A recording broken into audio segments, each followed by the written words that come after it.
Greenock Morton Football Club are one of the oldest sides in Scotland, having been formed in 1874. However, they haven't always been called Greenock Morton. For the vast majority of their life, they have just been known as Morton FC, and the Greenock was added in 1994. They're a cool side with a lot of history and a pretty stunning stadium, so yeah, this video is all about the ton. Apparently, this terrace of housing here is quite important to their formation as a club in their early days. Yeah, so Morton were established in 1874 and football was really growing at the time. Yeah, it was starting to become a well-established sport, and it was around the time that Morton were formed. I think a year before that, the Scottish Cup was first formed. So yeah, Morton were one of the early clubs to have played in that time, and the Scottish Cup was formed, one of the earliest competitions to ever be played. But as for the original name Morton FC, that actually, the naming of the club still remains kind of unclear to this day, but rumour has it online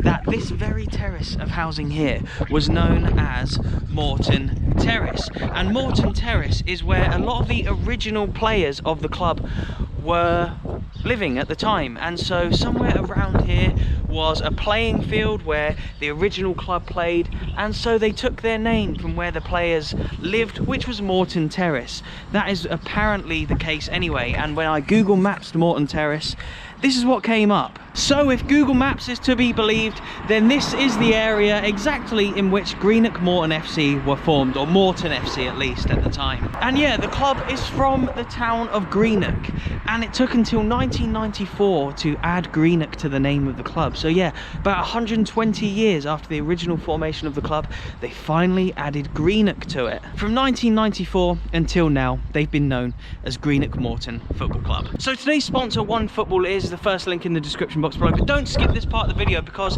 I usually incorporate it into part of the video, so to give you a little bit of context as to what Greenock Morton are like as a club. Just now, as I did at St Mirren and a few other videos, I like to show, using the sponsor, what the club are currently doing. But yeah, do download it, it's free and it does support my channel, and it's a good football app as well. As you can see, look, it gives you great detail about teams such as Greenock Morton, who you can see are 6th in the championship. So the football leagues here in Scotland have been stopped for below the championship, so Greenock haven't been affected by that. They are still going at the moment, and if we go on to their season, we can see what their matches have been doing as well. So what's their recent form been like? They lost here at home to Raith Rovers recently and to Arbroath, and they've drawn against Inverness as well, so they're on okay form. They're 6th in the championship, so they're not a bad team here. They're well established, but we will get into more of their history just very shortly. But yes, for now, please do download OneFootball. It does support my channel, it's free, and it is a top quality football app. Thank you very much.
Home of Greenock Morton, Cappielow Park, and look, you can tell it's very rugged, and I hope you enjoyed a few of the shots. I do enjoy these grounds though, where they've not been changed for so many years. They're so classic and so traditional. Yes, they could have a bit of TLC, but look, would you change it for the world? I certainly wouldn't. As a club, Greenock Morton have been in 3 major finals. Firstly, in 1922, they beat the likes of Motherwell and Aberdeen en route to the Scottish Cup final, where they beat Rangers 1-0 at Hampden Park. They scored in the 12th minute, went on to keep a clean sheet, and thus won their first and only Scottish Cup to this date. That was in 1922, almost 100 years ago now. In 1948, Rangers exacted their revenge over Greenock Morton after drawing 1-1 in the first leg of the final, you could say. It went to a replay, which Rangers themselves won 1-0. That was in front of over 133,000 people at Hampden, and as I said in my St Mirren video recently, that post-war era saw a boom in football attendances, something that I hope happens post-COVID. On to their third major cup final in October 1963, just a month before Kennedy was assassinated in Texas. Rangers beat Greenock Morton 5-0 in the League Cup final, again at Hampden Park. You can always bet on Rangers being the opposition whenever Greenock get to a final. During that post-war era, guest players would play for clubs up and down Britain. Morton were lucky enough to have two English legends, Sir Stanley Matthews and Tommy Lawton, turn out for the club. Yes, that's right, the first ever Ballon d'Or winner, Sir Stanley Matthews, played a few exhibition matches whilst turning out for Greenock Morton, or Morton FC as they were known at the time, of course. Morton played in Europe once, having qualified, having finished 6th in the league during the 1960s. They played Chelsea in the Intercity Fairs Cup, but I think they lost 9-4 on aggregate, so yeah, didn't do so well. The stadium itself is one of the oldest still in use in the modern day. It was opened in 1879, which is 141 years ago. And as you can see from a few of the shots I'm going to include, it has, like, it does look still a little bit old and rustic, but look, I love that about these old stadiums. It has a capacity nowadays of around 11,000 people, but the record attendance was set versus Celtic in 1922 with 23,000 fans. The historic occasion of the record attendance was marked by riots though. Anyway, while most grounds these days can look fairly samey and unidentifiable, and a lot of people call them Lego stadiums, a lot of these new ones now anyway, you know, Cappielow doesn't have that about it. Cappielow has something that makes it recognisably Cappielow. Yeah, I'll include a picture, a nice sunny pic I got from last time I was here. And yeah, they have a very unique part to their ground, which you can see from the inside. And to be fair, I've got a lot of nice pictures, and in the description box below will be a link to my merch. So if you can check that out, it would be much appreciated. But yes, I'll take you across to their world famous crane. Anyway, yeah, this crane can be seen from inside and kind of outside the ground as well, and it's, yeah, a hark back to the shipbuilding industry that was once so big here. And look, you can see how seasidey this place is, next to, I think, the Inverclyde it may be called, the part of the Clyde there that eventually empties out into the sea. But yeah, that crane is really a big part of Greenock. It's a beautiful and unique point at which to recognise the stadium by, isn't it? Cappielow also has a end of the stadium called the Wee Dublin End, which is a nod and a hark back to the Irish community, the immigrant community that once stood at that end of the ground.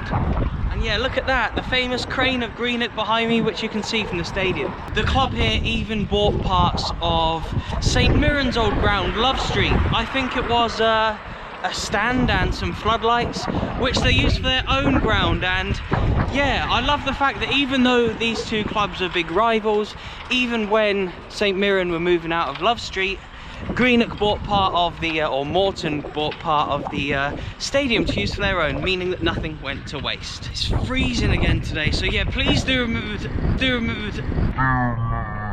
I can't even speak, it's so cold.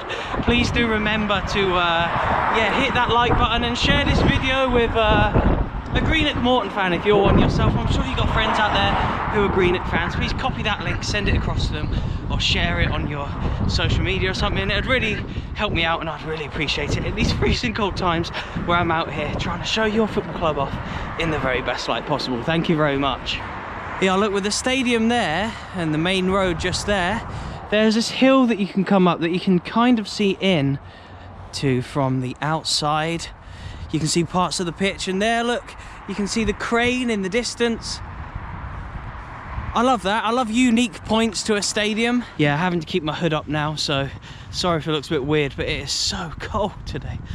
It is freezing, honestly. My hands holding the camera have never been colder. I do have gloves, but I have to use my phone and my camera and stuff, and it's like there's so many small buttons that I can hardly press them if I've not got my normal hands out. But yes, look, there you go, you can see into their home.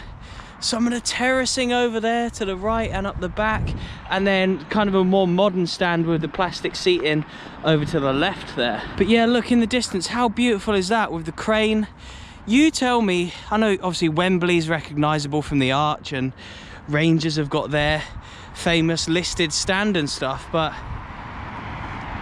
there's really no more unique view in world football than that, in my opinion. Right, so in more modern times in their history, in the 2000/2001 season, they got relegated and were put into administration. Why do so many Scottish clubs that I researched end up in administration? In 2002/2003, they found themselves in the bottom tier for the first time. But they bounced back, and in 2014-15, won League One to get back up into the Championship, which is where they are now. And in doing so, winning that title that year, they became the 4th highest team in Scotland in terms of league titles.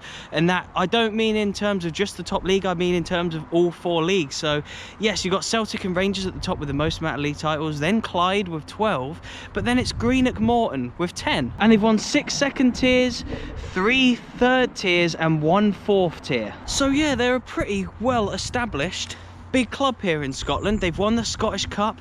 They're in the Championship currently, and yeah, if you look at things right now, they are one of the only leagues, one of the only teams in the country that are able to compete, because obviously League One, League Two and everything below that, you're unable to compete. The Premiership with 12 teams, the Championship with 10 teams, they're able to compete because of their stature and the fact that they are in the 2nd tier of Scottish football. And yeah, like I say, they've won a Scottish Cup, they've been in a League Cup final, they've been in another Scottish Cup final, they've played in Europe.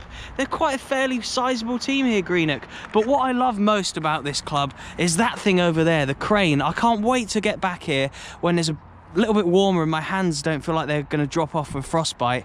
Watch a game when it's sunny and get that crane in view and get a nice time lapse of the stadium. I will be back for a game very soon, I'm sure. And if anyone from the club is watching, I've had a few, you know, press passes this season. Why not reach out and try and get me one, because I'd love to come here for a game one day and cover one of your matches. Oh, take the hood down just quickly for the outro. But yes, please do remember to like this video and subscribe if you aren't already. There's so much more football content coming, and I'm going to cover all the clubs in the UK eventually, so yeah, I'm not going to miss your club, so you might as well subscribe just so you don't miss out.